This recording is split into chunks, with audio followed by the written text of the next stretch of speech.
Hello Pisces, welcome to the Plaid Sheep Oracle. Oh, your reading is interesting and layered, Pisces. We begin with the Seer. And you can see she's holding this crystal that she's looking into. And what she is seeing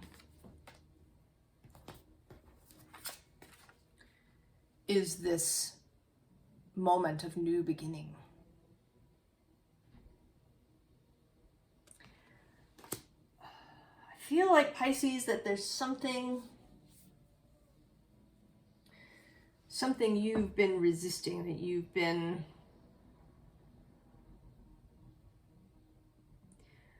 resisting the work.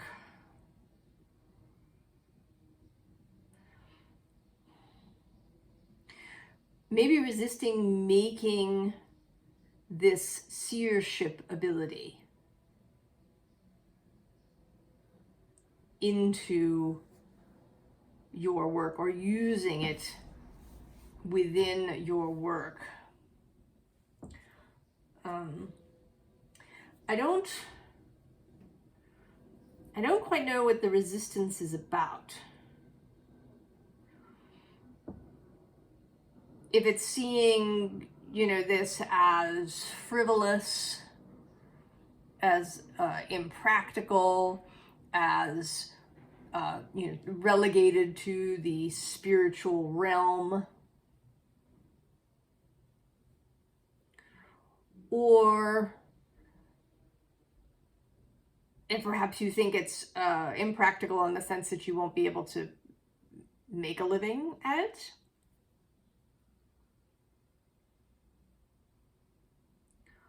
Or if it's fear of what you will see, if it's actually the seeing that you've been resisting. But there's something about work here, and I'll get to that in a little bit. So we have this Truth of Others card as the underlying, and so there may be something about how you will be seen, perhaps. And that can come in many different directions, right? If you come from if you're looking at this from a more mundane or conventional perspective, it could be that you think that other people will think you're crazy, or that they'll think you're a charlatan, or any number of things having to do with what you see. Or it could be from the other direction, where there's this idea that spirituality should be completely divorced from mundane things, especially money. Years ago, I worked at a yoga studio, and I did encounter people who thought that yoga should be free. That it was this, sort of spiritual transmission, and that it should be free. And so they thought that, we charge too much money for our classes.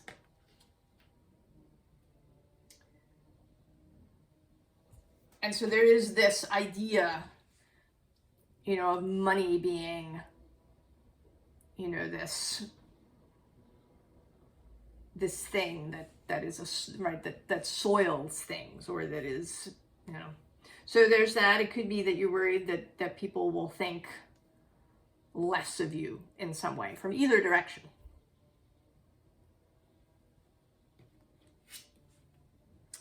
And you're being asked to rise above that. And I don't necessarily mean a kind of a, having the moral high ground thing. Just as in not even engaging with that.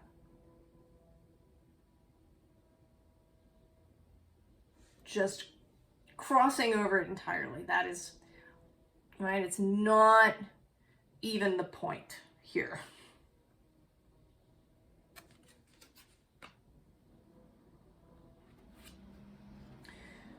To give yourself grace.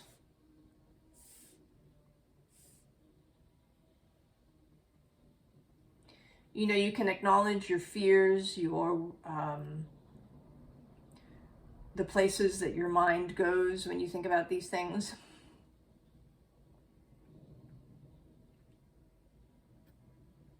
And you can give yourself grace about that.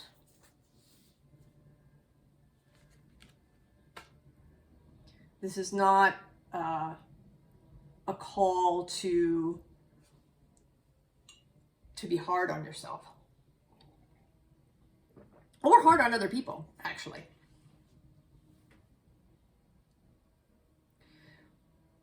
You're not here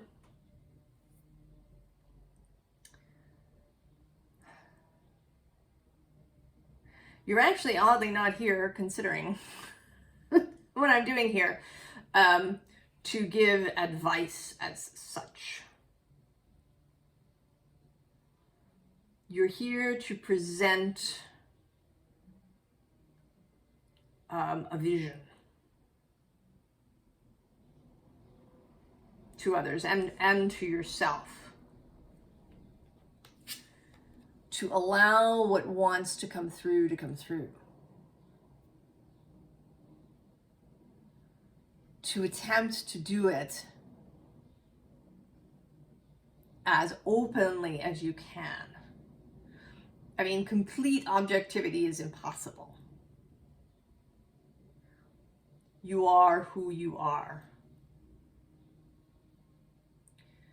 But as you go along, as you do this work, it will become easier to be more and more open, to allow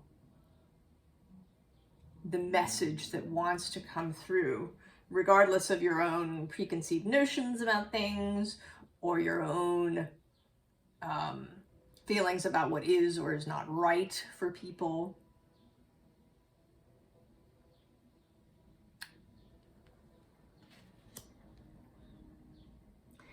And there is stuff that is going to happen that you will need to do.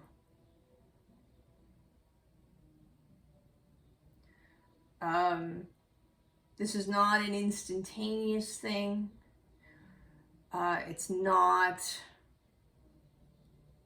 it won't be effortless.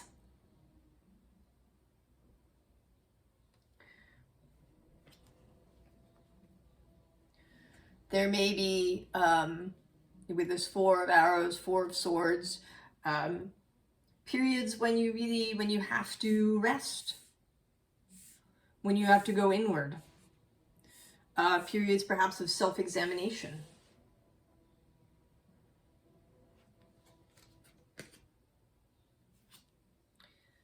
Then this Ten of Bows, responsibility. This is a responsibility you are taking on. Now, this is not to weigh you down so much that you can't move. I mean, he is capable. It's it's effort to climb this hill. But sometimes that is necessary and appropriate. You know, both for the body and the emotions and the mind, to make effort.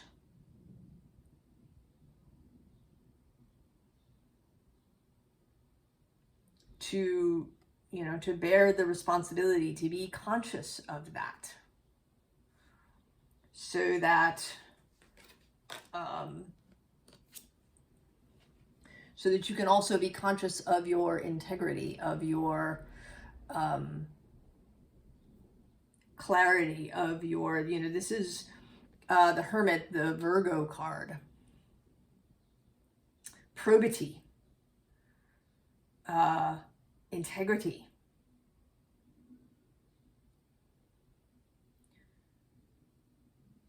You know, keeping yourself clear, keeping yourself honest, both, you know, not lying to yourself and also not lying to others. And sometimes we tell lies because we don't want to hurt somebody's feelings.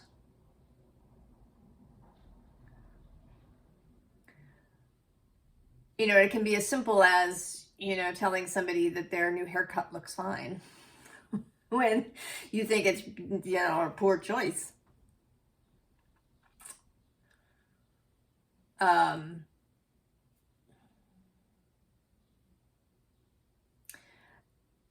I was actually watching a little video of Simon Sinek talking about this honesty thing. And I don't know why I'm feeling like interjecting it here, but I'm going to. Maybe somebody needs to hear it.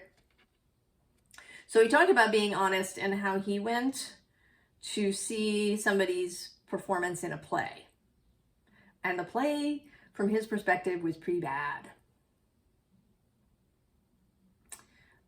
But, you know, and he didn't want to lie. So when this person asked him about it, he said, you know, I'm so proud of you for, you know, doing this, for,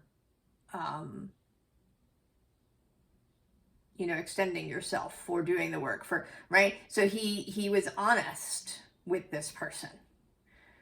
And it wasn't until the next day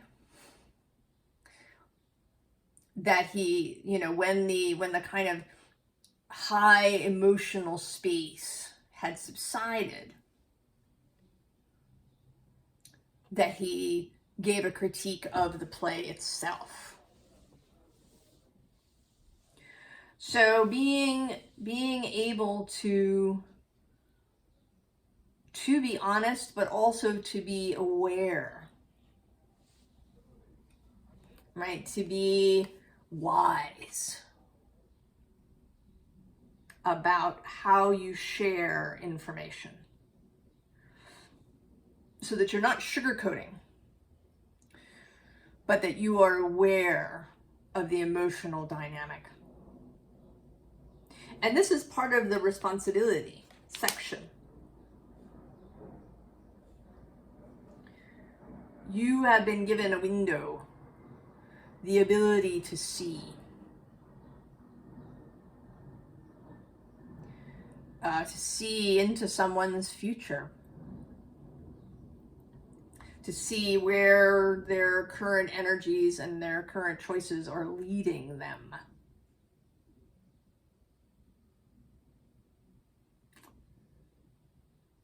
And you want to be honest about that.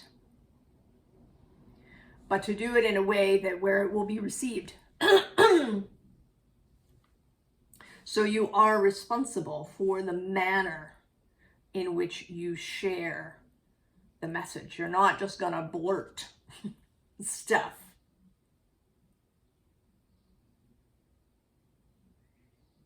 That you tell the truth, but you do it with awareness. And that is kind of this guardian energy.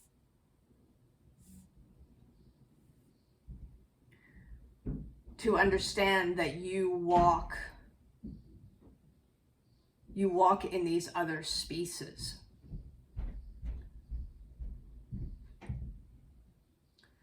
That you, that this ability to see, this ability to cross into other realms and other spaces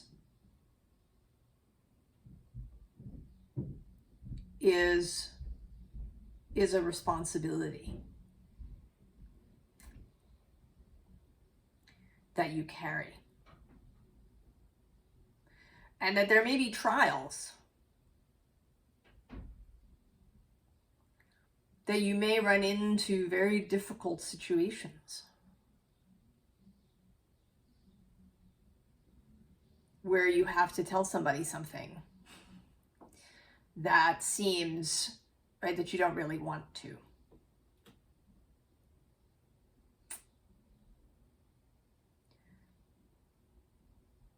And to take that responsibility on. And it's daunting. It is. I feel that personally. So we get this Nine of Bows, respect. And this is about respecting your own power.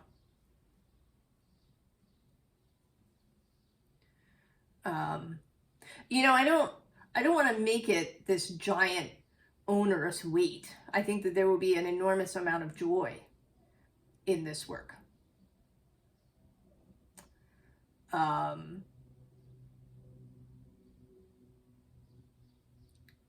You know, I think there's joy in both in imparting, you know, joyful information, and also in seeing people, you know, take control of their own lives, maybe because of something you told them, of people changing and blossoming and having achievement because you've given them a glimpse of something that they needed to see.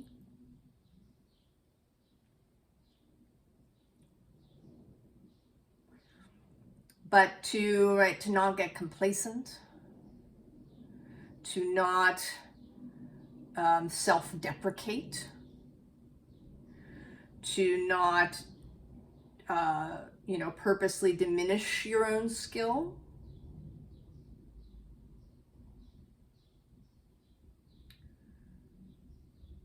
To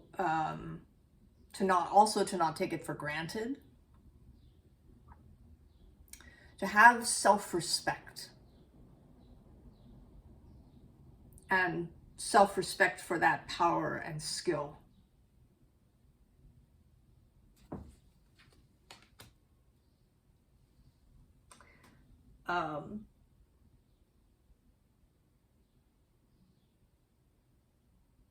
So I think maybe this is the moment to read the thing I meant to read that came up. It's a quote.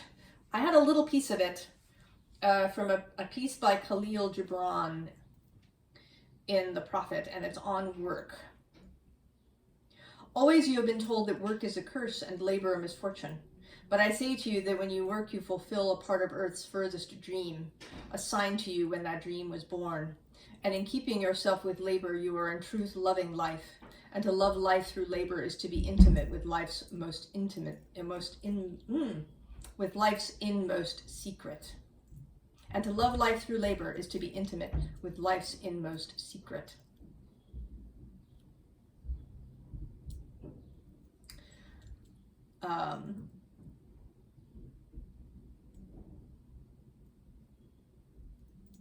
And what is it to work with love? It is to weave the cloth with threads drawn from your heart, even as if your beloved were to wear that cloth. It is to build a house with affection, even as if your beloved were to dwell in that house.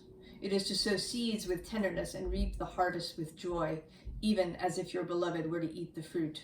It is to charge all things you fashion with a breath of your own spirit, and to know that all the blessed dead are standing about you and watching.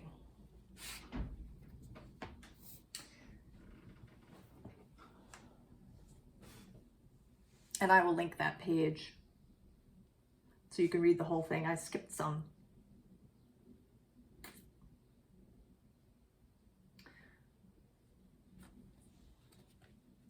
So the responsibility and the joy of taking on this work of seership. And so the messenger of fire. And there is in this card, I always feel a kind of anxiety. You know, she's hugging herself and looking a bit anxious as she looks over her shoulder. And I think what she's seeing is this card that sits underneath. This whole new world that's going to open up when she really begins.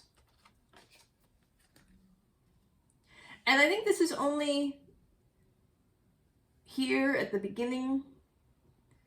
The messengers in this deck are the knights, but this particular messenger has a very childlike quality. So this kind of apprentice feeling, but there's also wonder to be had. When you allow yourself to really go, when you let this skill go, when you stop censoring what's coming in.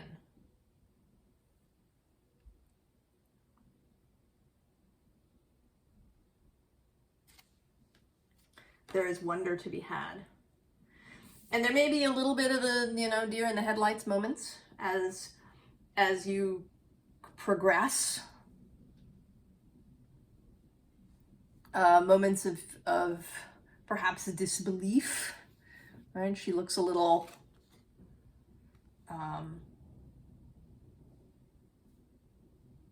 deer in the headlights, a little shell-shocked, a little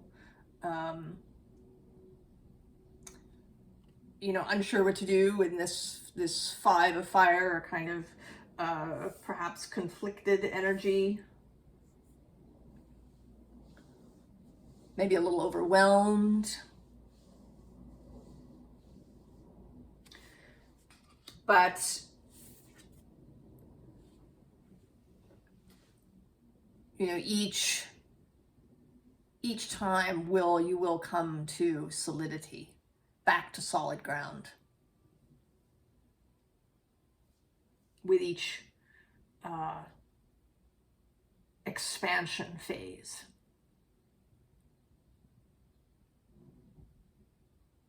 I sort of, in this beginning card, there's this light that's coming through. And I kind of see this light maybe as expanding or becoming brighter and brighter in kind of in stages as you are able to open to it. As you are able to integrate each expansion.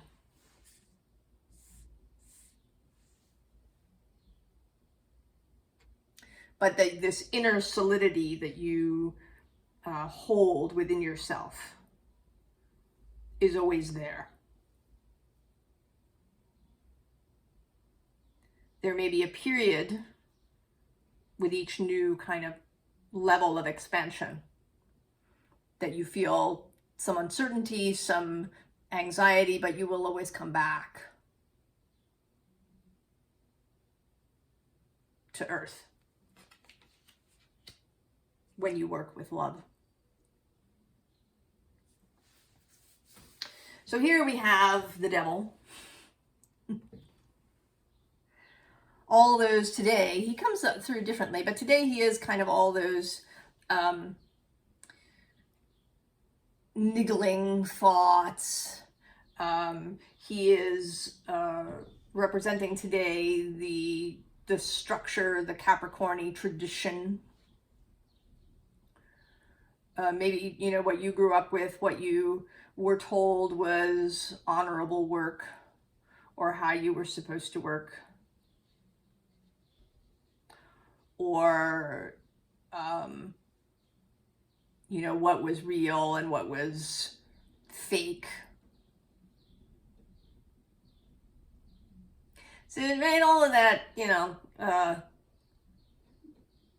gack that our mind throws up in order to keep us from doing something new and exciting. Because then what we have under him We have love, the Ace of Cups, your personal grail, the cup of the universe, and perhaps actual love. We have the universe, new life, new world. This is the world card in this deck, a whole rainbow of opportunity. The sun, clarity, happiness, joy, full expansion. The Nine of Cups, emotional fulfillment, emotional maturity, temperance, right? The ability to be at peace, to have a temperate outlook towards the world. Generosity of spirit and of material goods. And then death and new beginnings. I could just go on. I'm going to stop now. And at the bottom of the deck, wealth.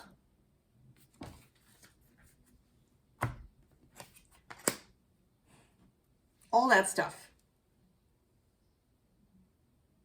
that is prevented by our own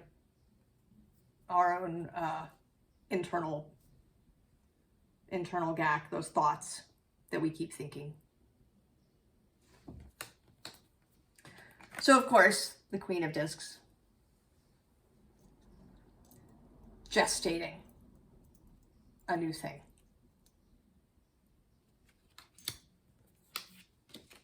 Four of Wands, both celebration as well as the new structure.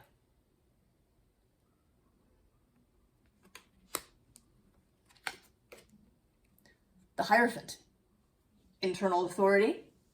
Also a skill at presenting spiritual concepts to people. There is an element of the teacher in the Hierophant, of someone who imparts information. So growing skill, growing confidence.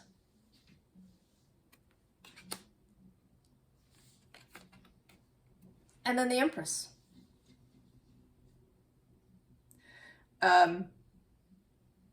Feeling really good in your own skin. Feeling generative and fertile. Feeling capable and confident and affluent.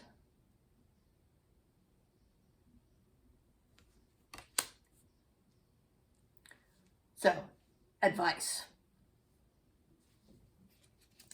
Interestingly, we start with, we'll sort of two things. We have the buffalo. So, remembering your own internal stability that every human being has. This is our connection to Earth and nature's innate strength. It's not an immobile stability. The buffalo isn't stuck to the ground, can move actually at great speed when that is required. But there's such great strength.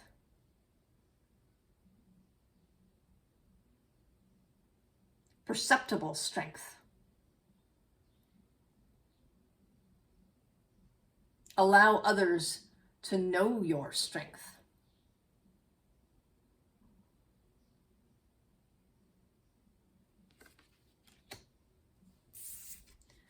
And then the cheetah. Speed as well. The ability to shift direction rapidly. The ability to have different speeds, to be still and then to move rapidly at a moment's notice.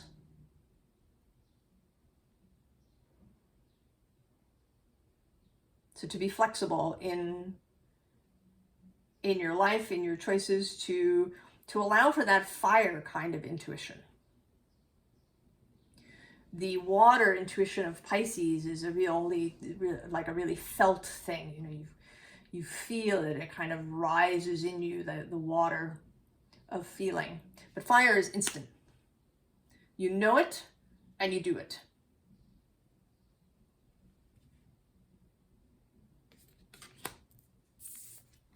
And then, of course, Queen of Cups. You coming out. The card that's often described as the most intuitive queen. I don't know if that's true. She's certainly the most feeling queen. The queen who has the greatest skill with emotion, both her own and other people's. The ability to feel deeply without being overwhelmed or without overwhelming others.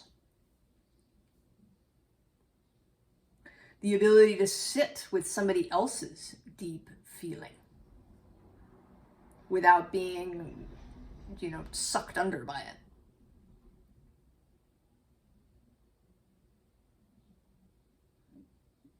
These are all skills that will grow as you do this work. And then we had these two cards that came out really so interesting together. There's this black egg, and there's this light, and it immediately made me think of candling eggs, which is when you hold an egg, like a chicken egg, up in front of a candlelight to see if it has been fertilized, right? If there's a new life growing in there.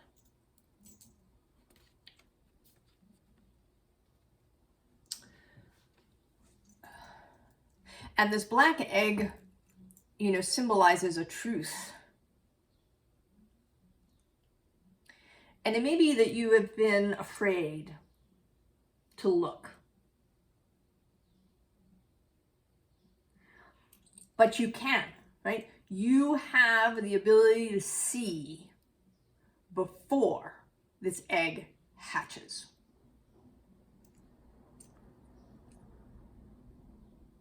Now, you know, this may not be the ability to see something 5 years from now.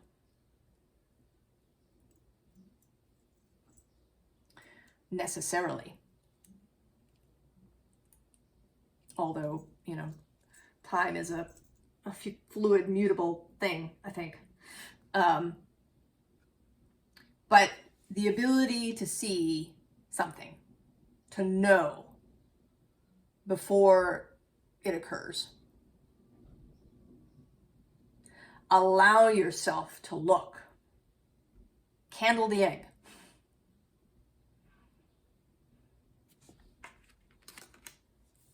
Choose to be the seer. Even if it's initially uncomfortable, frightening, gives you cognitive dissonance.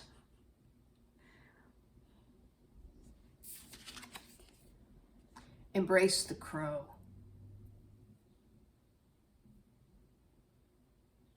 The oracular, the mysterious, the occult, the psychopomp of the crow, who crosses into the lands of the dead or the lands of spirit, depending on how you want to look at it.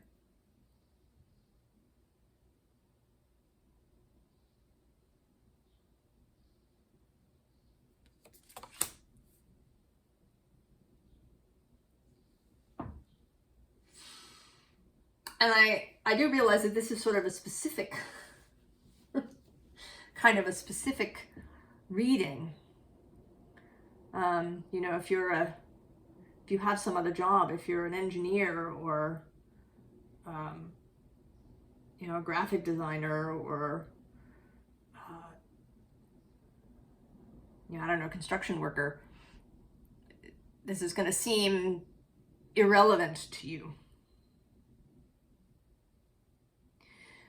But I think that if you are here and watching this, and if this is feeling right to you, it may be that you're here watching this and you just think it's really interesting, and that's cool. But if maybe you're having a feeling in the pit of your stomach or in your chest, or you feel like, yes, I want to do it.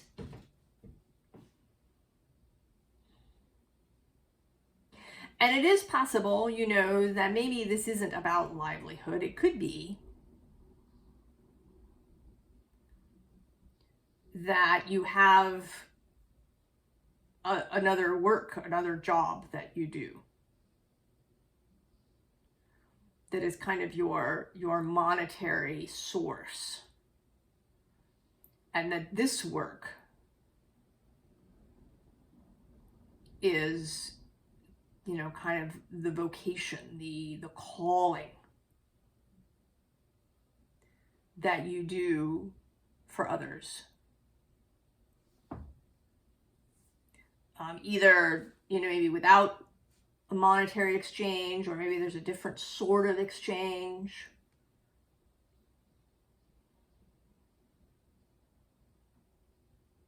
You're going to work that out for yourself.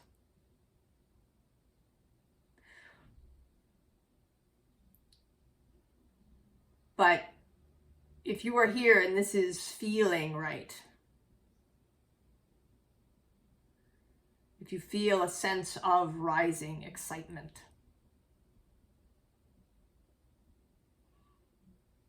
then I would say that you are a seer, that is part of the work that was assigned to you,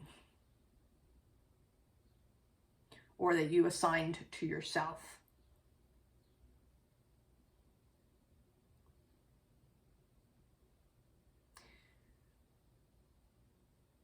I think you're going to go on an adventure,